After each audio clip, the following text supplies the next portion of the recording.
Mr. Region. Unsa man ang training? Unsa ka importante gyud ning training sa trabahoon? So, addition ka ka magtrabaho, kailangan during training para mahibawan nimo unsay mga process sa skills. And that's all. So, unsa man ang importante ang training kay aron nga ma-develop ang skills sa employees. Okay, very good. Ma-develop o kailangan nga kung ma-train sila, ma-properly train, din unsa may tabos sa trabahoan. Okay, very good, no? Dili na sila magka-problema, wala na siya nga bitaw hindi na trabahoan kay or kanabitaw ma-develop ang skills sa employee aron nga dili na kanabitaw magkalisod og trabaho or kanabitaw unsa man na doctor ana mahimo nga capable na sila do the job. okay, very good, ate. Thank you. Mahimo siya na capable nga trabaho sa iyang role. No, it also include teaching food safety and hygiene. So sa training, dili na masulod tong train about sa food safety and sa proper hygiene. Di ba sakto, Miss Amaro? Yes. Okay, so sa kuno na iban, sa kuno training ano na include dili ang teaching food safety and hygiene? Sir? Ganun na include ba sa training ang Sa training is like ang food safety and hygiene. Gibali ka, ang employees is kabalo siya sa iyang skills. Kaya para kabalo siya ng mga food safety and hygiene.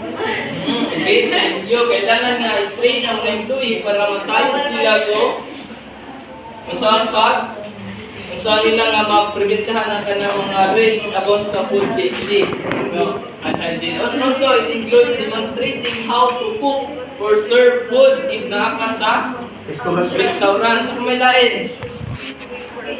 Kitchen. Okay. Set up sa table. Naaka sa tabuan nga na ay mga food ang baligya. Next is practicing customer service skill. Unsa man ni siya? Miss Aluna. Unsa man ni practicing customer service skills? Dali. Ano i-include ba ni siya sa training? Even sa atang practicing customer service. Yes. Okay, syempre sir, kung ikaw magkuha dapat i-accommodate mo yun mo ang mga customer no, na saan mo siya pag-entertain na makakuha siya na kapalit na rin. Kailangan i-accommodate mo ang mga customer. No, in a proper way. Kay basin og kuhan ka kanang sa panaputong sila na Sa puton. sa puton sa may tabo. Argument. No, yan may tabo. Lalis, So lalis, another lalis. is learning how to use equipment. So kailangan i-train to use. So train para mabalaan mo sa paggamit ang Mga equipment. Yes, para makikaya ang diskusya. Next is communication workflow. Asa man yung communication workflow? Miss Karil.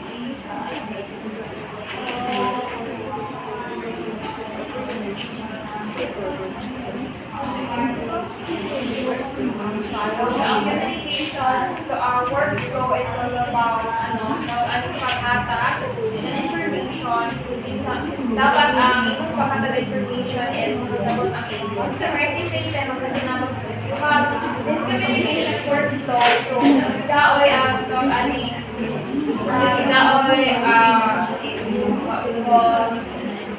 daoy ang understanding between you and Okay, thank you.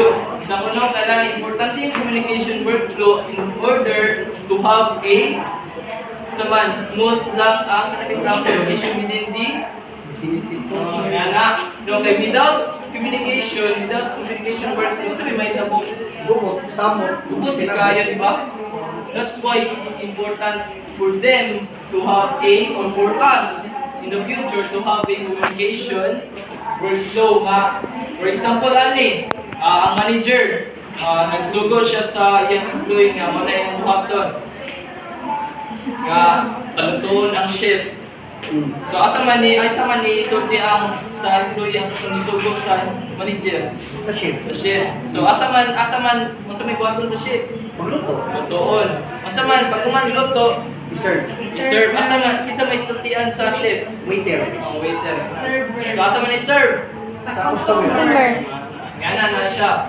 So, na siya. It also includes message or instruction given by manager customer. Matulaniha, it is past the right person or department. Kung asa ka na ditong need nga ihatag ang information, kung asa atong worker, employee, kailangan nga kabalo dito siya mo kanang sabot or kailangan siya kabalo mo sabot sa man sugo nga gihatag sa manager or sa pamalain term sa pamalain yun sa iyang mga co-workers no kay kung wala na siya sa man bubot kayo dili gyud man kasinabot Chef, ang sumo ng chef, ang sumo nung sa ang isa ka employee ang kwan plumber. Ano pagluto? na siya may tawag no. Also, the receiver understand and respond. So, masabtan yun sa receiver. Kung asa kung unsay ang iyang kailangan nga i-respond sa man. Nagsugo, naghatag sa information. Also, action is taken based on the message and feedback or result is reported back. So, kung after niya mahatag information, mabalik sa iya ang feedback without without conflict or walay ka namin kang problema, walay nga na.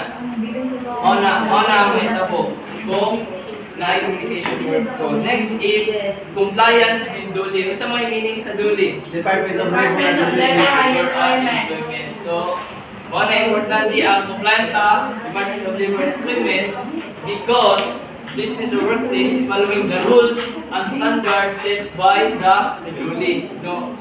Importante yun siya because tanan business na yun ni siya, di ba? Wala yung mga kapantay nga wala ni siya. Kaya kung walay ka ng kuhan, walay standards gikan sa duly, sa kitabo, pwede ba kakasuhan? Pwede ko kasual kumpanya, sir. Pwede kasuhan. Hindi siya. So to ensure kay ang kaning standard or rules nga gihatag sa duly, it ensures the fair, safe, and legal working condition for the employees. Now, it also protect the employees' right, ensure fair treatment, maintain safe and organized workplace communication to follow legal labor standards. So, Presidential Decree 442 Labor Code of the Philippines covers employees' rules, communication, and policy, wages, and working conditions. So, I guess that's all because ang among activity is tipon lang. Ang